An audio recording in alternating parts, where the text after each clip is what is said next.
Good morning, everyone. My name is Carl Klaus. I'm the Vice President for Advancement here at the college, and it is my pleasure to welcome you to this auspicious occasion. Beautiful morning. As Ernie Banks would say, let's play two, right? I think we're going to get two in today. No problem. This dedication, as you'll hear from those that speak following me, is the culmination of a series of improvements to this facility, and I can't think of a better way to finish the project with this dedication in Ernie Prudente's honor. So I want to welcome all of you that have been supportive of this project. I want to welcome Ernie, Matilda, and the entire Prudente family joining us for this ceremony.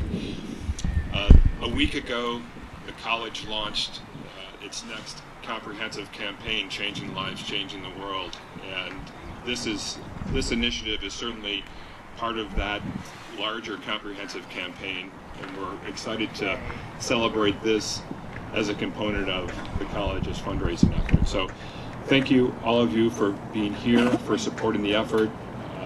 Thank you, Prudente family, for making this possible.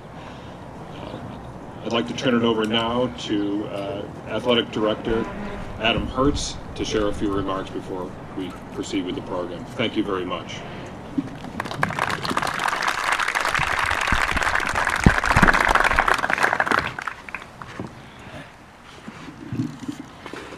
So it's dry, that's the first thing.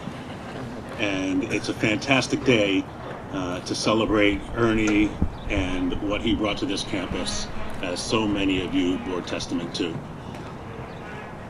I too would like to thank Ernie and Matilda and the Prudente family and all of you who pitched in to make this possible. This was truly a team effort in the spirit of Swarthmore Athletics and Swarthmore Baseball and Ernie Prudente. Some of you may have noticed the badges on certain seats throughout the center section of the stadium. All of those gifts helped put this together, and I'll just make a development plug. It's not too late to get your name on the back of one of those seats either.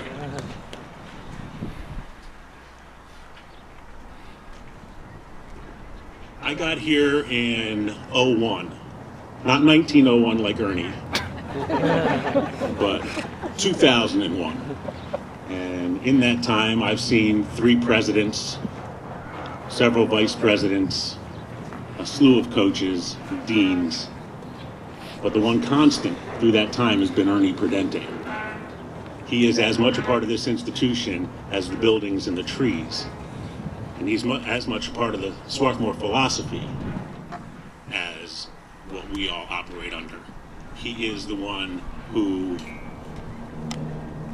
speaks positively to students, influences them day in and day out, makes them better human beings, and you are a testament to that, those of you who were fortunate enough to serve on Ernie's teams and work with Ernie through the years. I'm thrilled you're all back here today, and I'm incredibly honored and proud to be able to dedicate the Prudente press box this afternoon. Ernie, thank you. Prudente family, thank you. Now I'd like to ask head coach Matt Midkiff to come up and say a few words.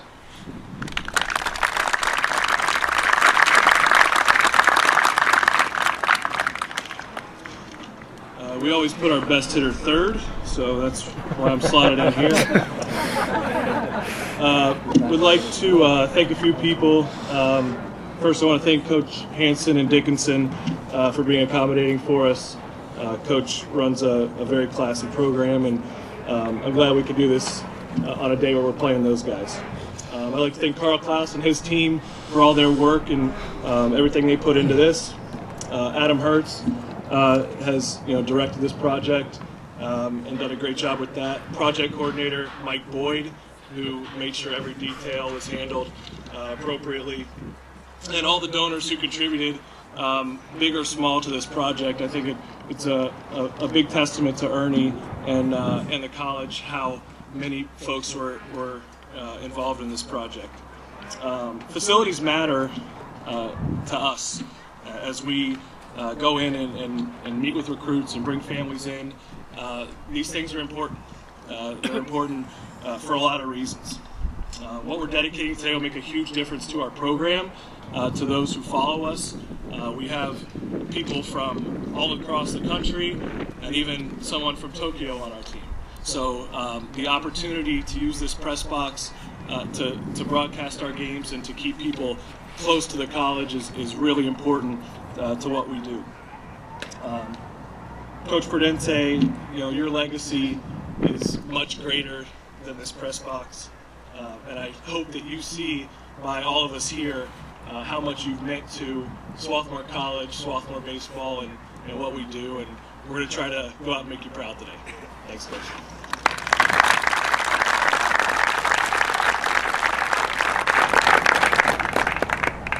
I have to introduce the cleanup hitter. Assistant coach and big friend of the program, Mike Halpern, class of '68.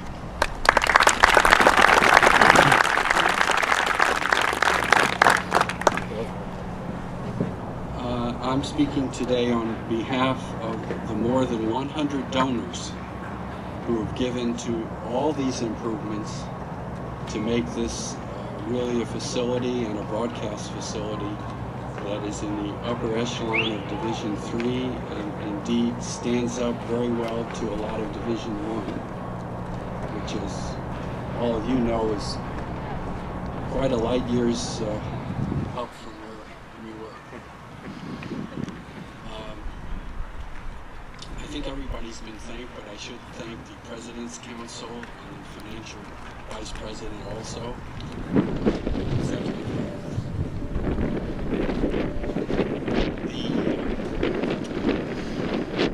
I first ran across Ernie Prudente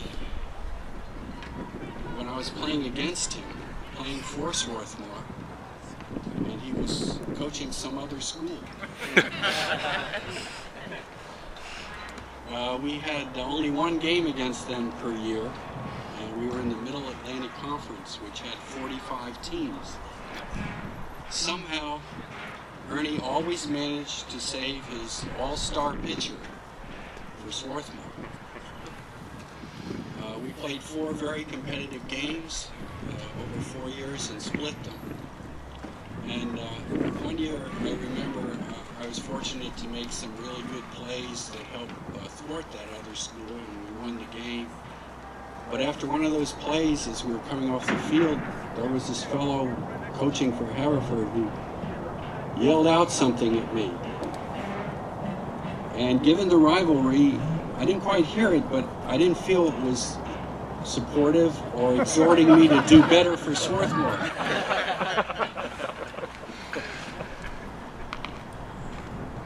I thought Haverford was a well-run baseball team, and I had a lot of respect for their coach at that time, and I was delighted that a year later he saw the light and came over to Swarthmore, and it was to the school's benefit from then on. Fast forward 25 years, as part of the head of the Executive Council for Friends of Swarthmore Athletics, I had a chance to really meet and talk with Ernie because he was in the process of developing the physical education and intramural program at Swarthmore. And he really brought it up from scratch. And that's a very important thing for a college in physical education, that if you're not playing varsity sports, you have a chance to learn and participate in various phases of physical education. And he did this. And we had a rather modest donation to make to the program that year.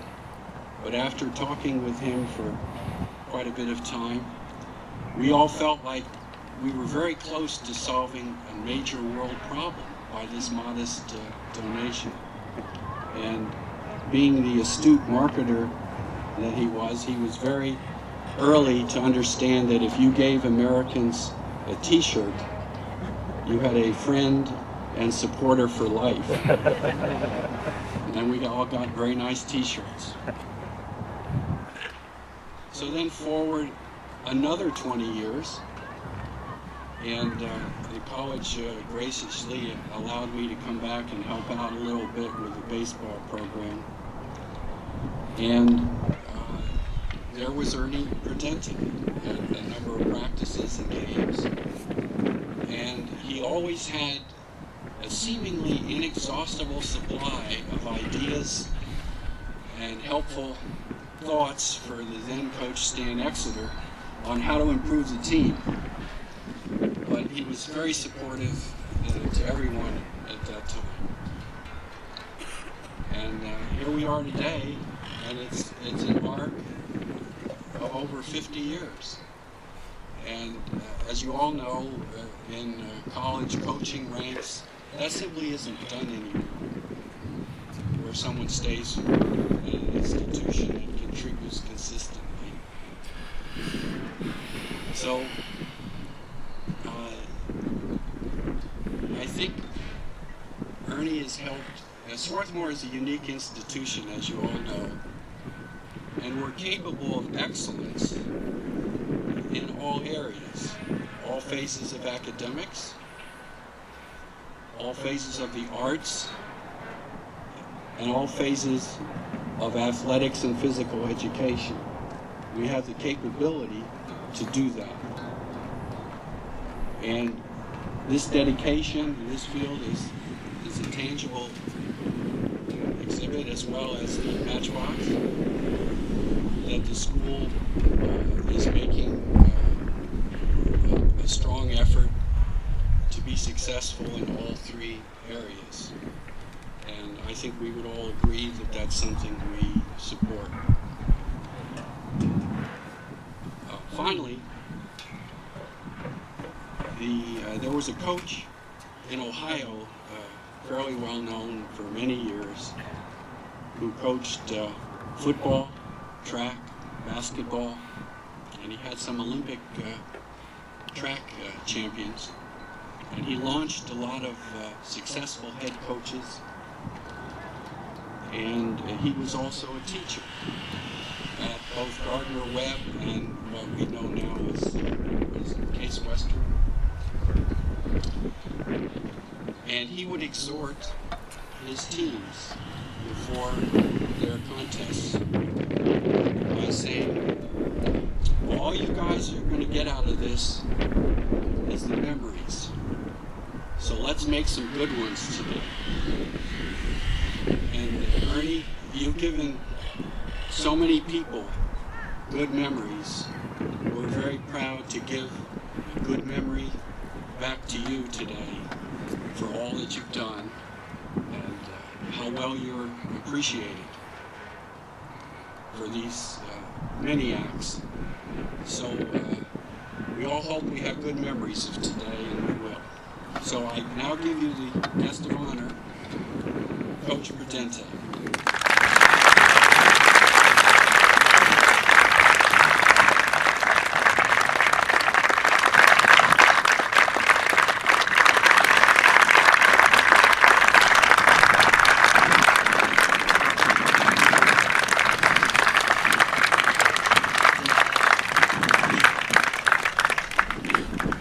For me, it's nice to be here.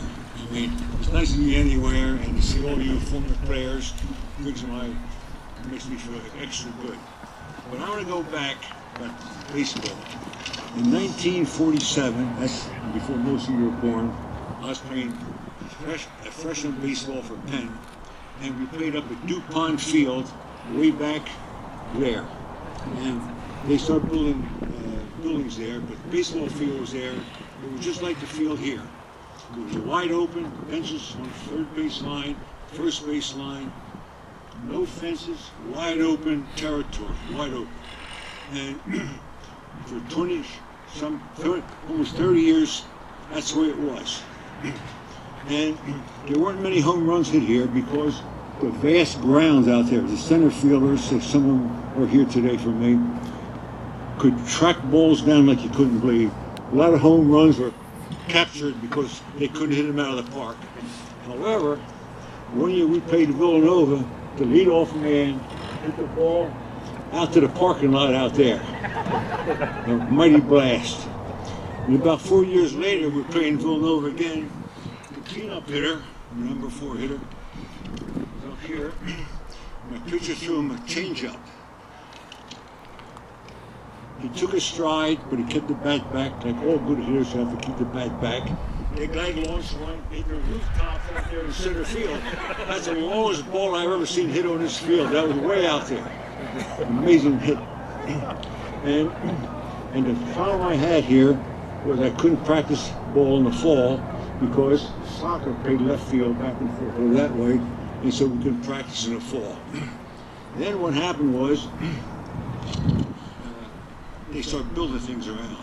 But before that, the best player that I saw here in the outfield was playing at the University of Pennsylvania, and they had a center fielder, Doug Glanville. That guy was an amazing player. At bat, he went 4 for 5, and he caught fly balls in center field that defied the imagination. That guy caught balls I couldn't believe. I had a guy on second base. I said, come on home. Left center, the guy caught the ball. I couldn't believe it. And I talked to Coach Sidney after that. He said he made those catches all the time. And now, later on, he played for the Phillies center field.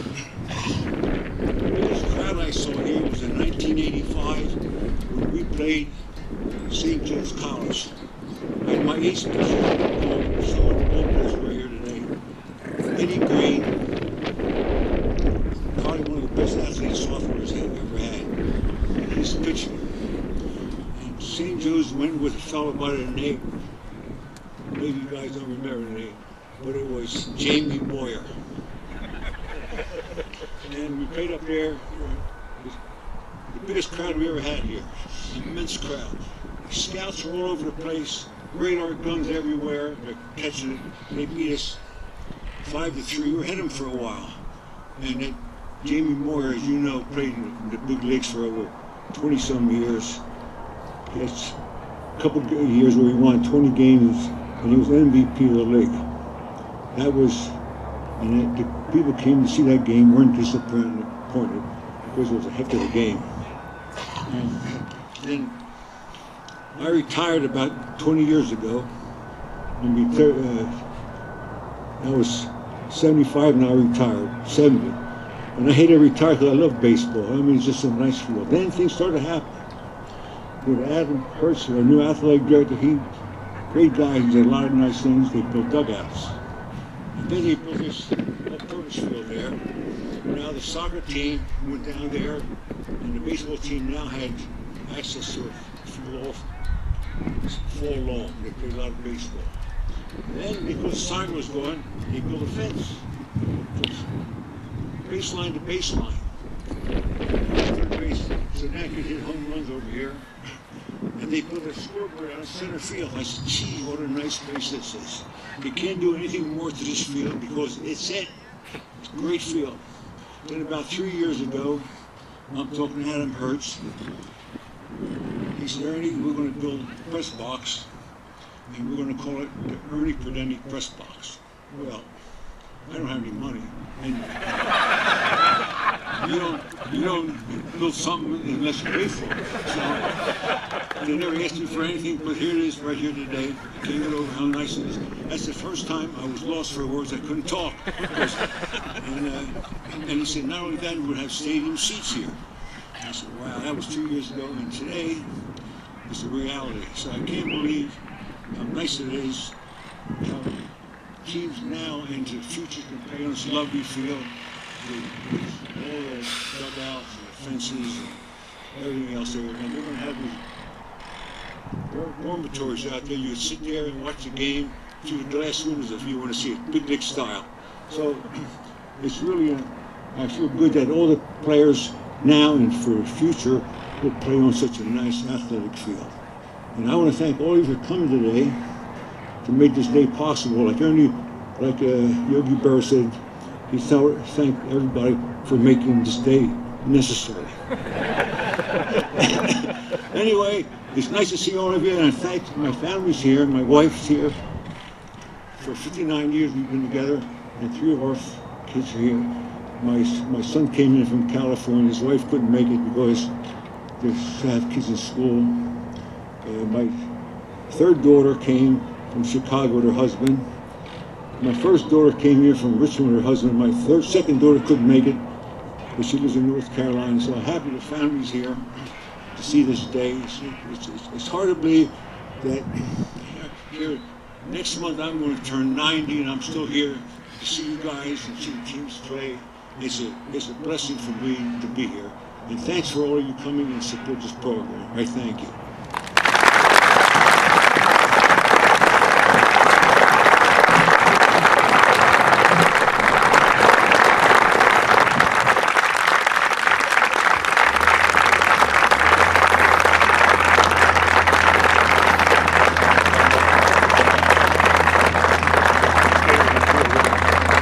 If I could have the Prudente family come up to the podium, we'll cut the ribbon at this time.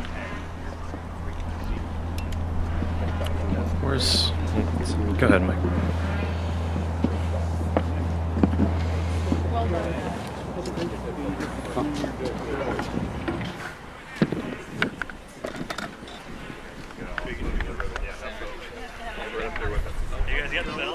Hang on.